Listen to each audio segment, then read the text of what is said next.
sepatu olahraga sama sepatu yang biasa tuh apa buat kita sama-sama kan. Dulu kita kalau olahraga sepak bola pas zaman sekolah, sepatu yang buat sekolah itu, sepatu yang buat main bola juga itu bedanya. Tapi sekarang people aware loh dengan yang seperti itu gitu kan. Nah jadi makanya kalau itu punya performance juga apa uh, strong kayak gitu kan, ke depannya gitu. Nah jadi ya makanya kita bilang kita harus betting on betting yang kayak gitu teman-teman. Betting Indonesia punya customer itu kalau nanti GDP terus berapa, itu tuh apa ya yang akan kebuka gitu loh, apa ininya gitu. Makanya apa teman-teman, jadi kalau tanya sama yang itu ya teman-teman ya, sesuatu yang bet on consumer gitu. Tahu dong, ya lu kan baru beli Jok 2 minggu lalu, dipamerin lagi. Ya kalau mungkin kita tambahkan ya, mungkin kalau misalnya kita melihat dari kebutuhan masyarakat di masa depan, karena kalau misalnya memang kita sebagai investor ya, kita harus selalu melihat ke depan begitu. Apa sih demand orang sekarang ini? Mungkin saya bisa rekomendasikan mobil listrik begitu. Nah, kedepannya kan kita tahu Indonesia juga akan kebutuhan mobil listrik itu akan terus meningkat setiap tahunnya gitu. Ya mungkin bisa dicari-cari bahan-bahan komponen dari mobil listrik itu sendiri ya. Kalau mungkin saya personally boleh rekomendasi untuk MDKA dan Inco. Oke. Nah, MDKA juga akan bagus begitu. Nah, jadi ya itu ya kita harus melihat supply dan demand. Kayak kemarin batu bara naik kan ya karena demand-nya tinggi sekali begitu. Ya. Nah, supply-nya berkurang. Nah, jadi kedepannya kita harus melihat demand-nya di mana begitu, dan supply-nya apakah ada atau tidak. Ya, itu yang mungkin yang bisa mendrive harga apa? Ya mungkin harga-harga komponen baterai listrik itu ke depannya mungkin. Ya, betul. Ya itu saja sifat dari saya. Dan tapi teman-teman harus perhatian teman-teman. Electric vehicle itu memang future story itu. Tapi yang namanya story yang benar-benar global ini juga kadang-kadang butuh waktu ya. Ya, itulah kan gampang juga untuk transform ke green energy. Itu kemarin lupa riset di mana sudah pokoknya global sudah investasi berapa untuk investasi energi, itu pun akhirnya energy mix green itu cuma naik dikit. Jadi benar-benar ekspensif loh untuk transisi dari dirty energy ke green energy. Jadi ya karena ongkosnya ini mahal teman-teman, ya ke depan story-nya EV itu benar ya kan, tapi ya teman-teman juga jangan berarti all in semua Merdeka, Inco kayak gitu. Oh bener nih EV ke depannya, things will take time gitu ya. Jadi nggak bisa kayak gitu, nggak bisa seperti itu. Ini sepatu putihnya bahkan bukan sepatu olahraga. Iya benar. Ntar kalau ekonomi Indonesia makin maju tuh, warung Leko listing suruh Jogi tuh beli, makin banyak orang kayak Jogi makan Leko. Teman-teman, you bet on Indonesia punya consumer lah. Oke. Next, ini apa ya? Oke. Mungkin kita ada pertanyaannya strategi trading ya, Alfon ya. Pak Alfon, trader itu take profitnya kayak gimana ya, Pak? Trader. Sorry? Ini bentar. Alfon, trader itu take profitnya gimana ya, Pak? Allianz, sorry, nggak kedengaran tadi Pak yang pertama. Sorry Pak Billy, nggak kedengaran, agak terputus suaranya. Aliran momentum. Aliran momentum trader itu take profitnya gimana ya Pak? Jadi saya biasanya itu melihat dari tren dari market itu sendiri. Mungkin kalau misalnya teman-teman mungkin dengarnya itu mungkin trend following ya. Nah, tapi saya juga melihat apakah, jadi kita itu di mana-mana tren itu selalu dibagi jadi 3 yang seperti kita tahu. Apakah marketnya itu lagi sideways, kemudian lagi uptrend, atau lagi downtrend. Nah, kalau pas COVID itu marketnya lagi uptrend, jadi jangan di TikTok sahamnya dibiarin aja, itu nanti naiknya pasti maksimal. Nah, tapi kalau sekarang masanya saham lagi sideways, kita lihat 3 bulan sampai 6 bulan di market kita lagi sideways, kalau kita cuman diam di tempat ya kita cuma jadi penonton aja Pak Billy. Nah, kita juga harus mengidentifikasi apa yang terjadi di market sekarang gitu. Karena market terus berubah, kita pun harus terus mengikuti. Nah, jadi kalau market lagi sideways ya bagusnya kita buy on support, sell on strength begitu. Ketika sell ketika dekat resistance begitu. Iya. Nah, tapi kalau misalnya market lagi jatuh ya tunggulah ketika Apakah market lagi jatuh kita bisa trading? Bisa. Ya, tapi kita harus menunggu adanya reversal.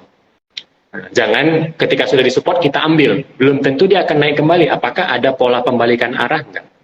Kalau disupport tapi tidak ada pola pembalikan arah, bagus jangan dibeli. Tunggu gitu. Ketika ada reversal, ya jangan takut juga, hajar gitu. Oke. Nah, jadi itu yang momentum yang saya gunakan selama saya di market. Begitu. Oke. So ya, identify the trend begitu. Oke, ya. Ini dari mana? Eko. Banyak orang jadi scalping trader, ke depannya trim bagger. Amin ya, Dok Hans. Amin. Kalau itu kita aminkan ya, teman-teman. Amin. Ya. Teman-teman tunggu ya, teman-teman ya. Penantian harusnya sudah tidak lama lagi nih. Untuk aplikasi yang fiturnya oke, fully ya, hopefully. Soon, ya kan, awal 2023 kita udah bisa ini ya. Jadi baik saya Yogi kita mendengar lah ya Jok Hans ya kan kebutuhannya apa. Nah, jadi kita teman-teman tunggu aja ya teman-teman ya gitu. Alfon juga tungguin soalnya ya Alfon. Ya, saya yakin Pak Billy juga pasti bisa membawa kita semua bisa membawa perubahan yang lebih baik lah untuk terima. Karena kan kita semua ya pasti ingin memberikan yang terbaik begitu kan untuk nasabah kita gitu. Oke, ya, karena itu juga bisa membantu mereka gitu. Alfon, untuk besok, so far kalau kita lihat hari ini, ya sementara Dow Future lagi minus sedikit, tapi letaknya hijau. Commodity naik 1,8%, oil, nickel 26.000 sekarang ya. Nah, apa yang lu rekomend buat besok? Nah, karena kita mendekati musim dingin, nah memang sebelumnya beberapa mungkin minggu lalu coal sempat jatuh begitu. Nah, tapi kalau misalnya kita melihat supply gas di Eropa itu juga sudah mulai diberhentikan kemarin, ada beritanya ya kalau saya nggak salah ya Pak Billy ya. Nah, kemudian kita juga memasuki musim winter, ya mungkin ada peluang di saham-saham batubara boleh dibeli ketika terjadi koreksi. Jangan sekali lagi juga jangan dikejar, tunggulah ketika koreksi begitu. Nah, jadi berarti ketika kita tunggu koreksi berarti resikonya sudah berkurang begitu. Nah, tapi juga kita punya upside yang cukup besar di sana. Karena di mana-mana kan kita juga melihat demand dan supply. Kalau demandnya besar ya pasti harga coal akan naik kembali kan begitu. Nah, ya teman-teman, kalau kita ngeliat memang dengan ini kalau reopening yakin ya benar. Iya. Lanjut on fire. Kenapa? Nanti kita lihat sebenarnya US dollar ini udah mulai weaken nih teman-teman lately. Ya. Jadi ya karena orang takut resesi, orangnya jadi turun. Kan teman-teman tahu, jadi sama dolar itu tuh relationship misalnya.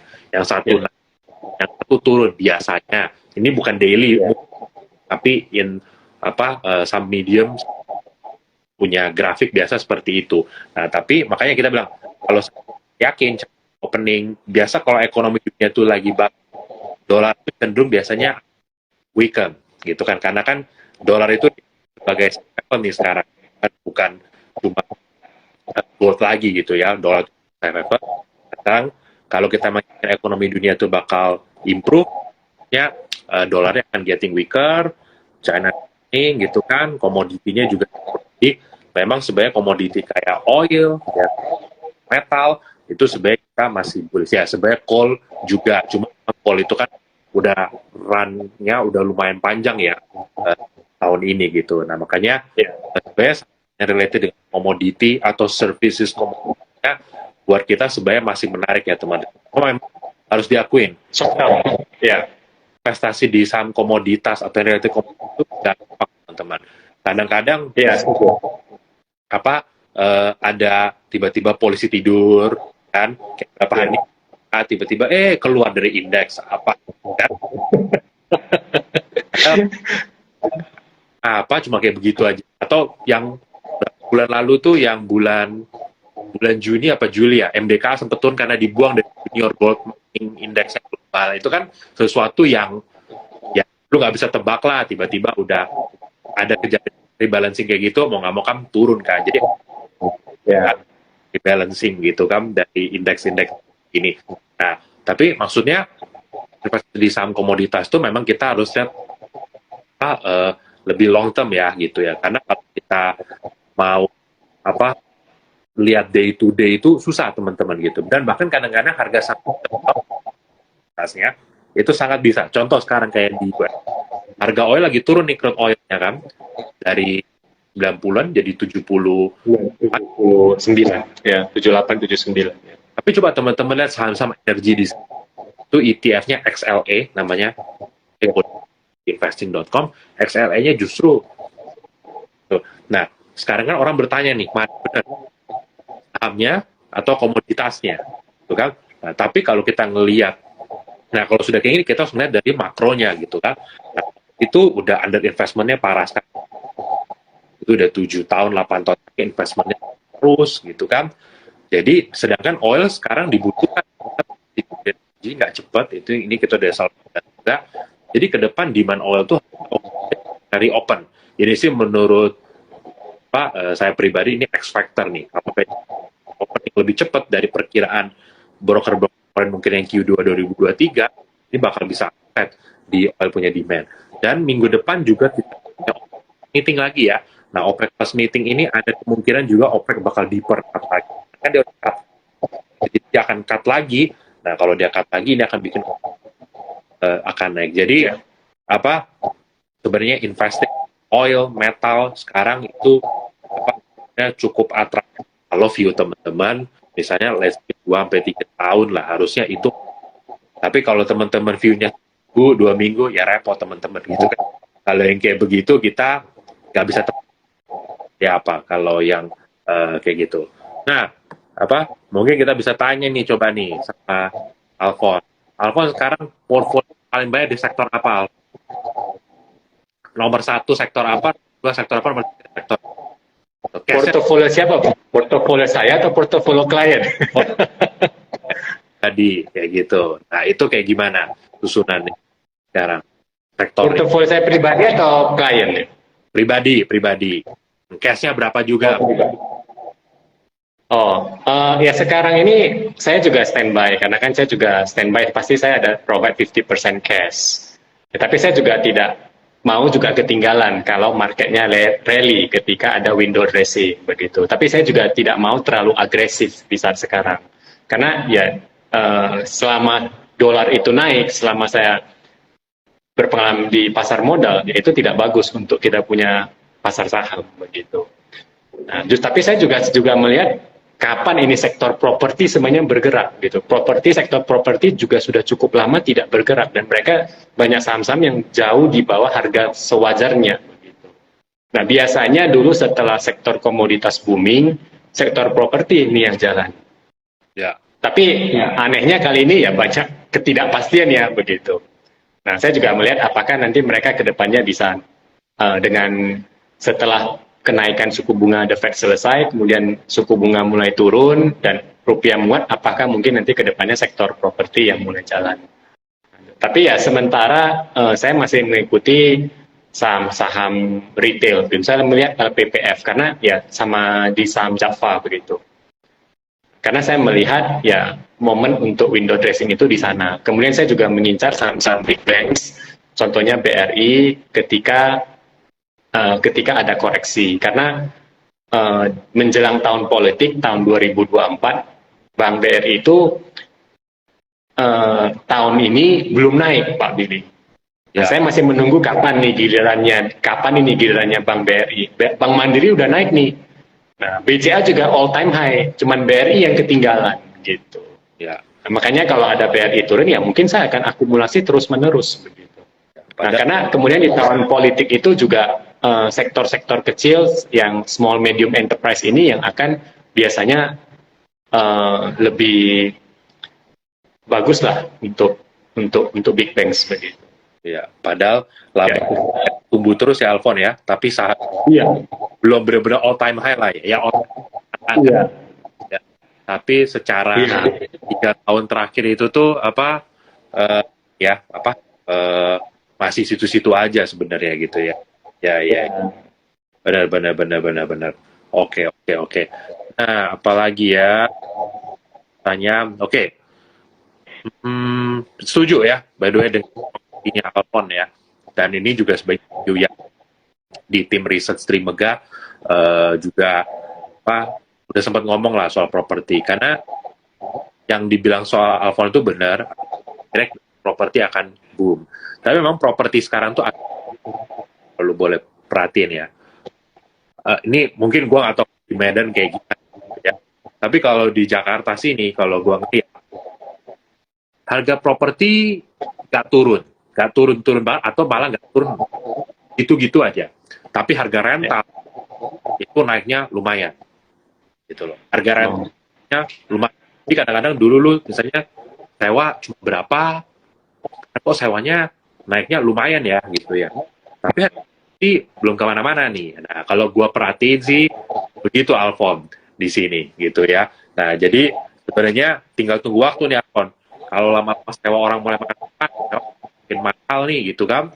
Hopefully ini akan bisa meng-clear up semua oversupply properti yang berapa tahun ini kan. Dengan begitu harusnya habis itu tren properti yang naik BI stop naik. Wah, itu harusnya akan menjadi catalyst ya teman-teman. Karena kalau kita masih ingat 11 kemarin ketika harga komoditi stop naik, terus turun, disitulah justru saham properti saham di Indonesia tuh baru naik. Mungkin waktu itu BI juga masih agak lebih dovish dibanding sekarang, tapi tetap intinya habis komoditi boom dan itu properti gitu. Oke, teman-teman, ini sudah jam 9 ya, gitu ya. Nah, jadi ini hari ini mungkin dari kita udah cukup, teman-teman ya. Teman-teman nanti, terutama yang di Medan, yang lagi main ke Medan, bisa tuh ke kantor Trimega di Medan, ya kan? Mau sama phone, sharing-sharing di situ. Ada ini juga kan ya, Regina juga di situ ya. Teman-teman kalau mau konsul Porto kan yang penting kata Alfon tadi kopi aja sama cemilan, bawa usok durian.